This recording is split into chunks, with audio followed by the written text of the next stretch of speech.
The alternating step up is a staple in my leg training regimen. I consider the step up to be the brother or sister of the alternating lunge.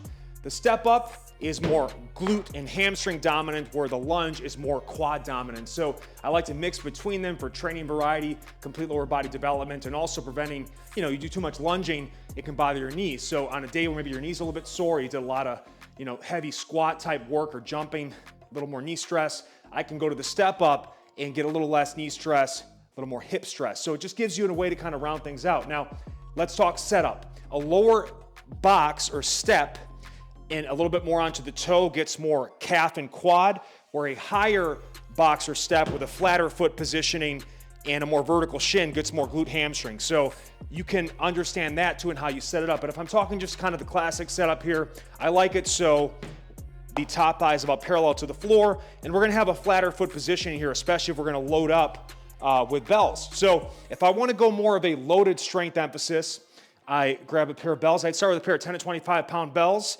And one thing to note too, when you're holding here, you don't wanna be out of control. This is what I see a lot with people doing step ups. They're like swinging the weights up and down, and then again, really sloppy on the way down. You've gotta create an active rear delt lat contraction. It's almost as if doing a carry. So when I step up and you exhale up, the weights don't shift forward on you. And then on the way down, always go about twice as long on the descent so we don't plop and we actually put stress through the glute and hamstring the way we want. So control it down that way, and then I'll switch sides. What's unique about the step up versus the lunge is I actually have to use my hip flexors to lift the leg into position before I step up. So when you alternate legs, right? Inhale down. And if I wanted to increase the challenge with the same weight, I can load up here, all right? So also, think about what we're trying to do here. You're not just picking the leg up, but you also want to push down. You want to stomp into the box to get that full extension into the hip. Weight up at shoulder level.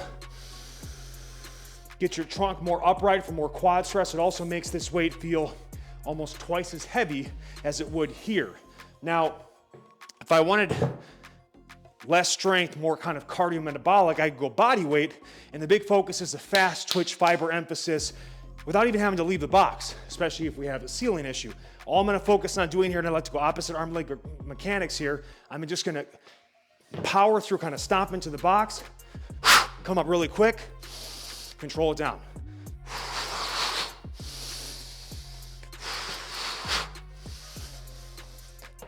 So we create power through an explosive step up without losing control. And then we're coming down faster, but again, I can come down quick. This is coming down quick, no control. Okay? Not good. This is coming down quick with control. See the difference? I'm ready to go into it and kind of pick it up. Another option you can do, you can start loaded at a slower tempo with more control, put the weights down, go body weight faster. So let's say I was doing a 2-minute set. I could start heavy with weights. In the first minute, second minute, set the weights down, go fast with body weight. I also love these as 10-minute starters or finishers.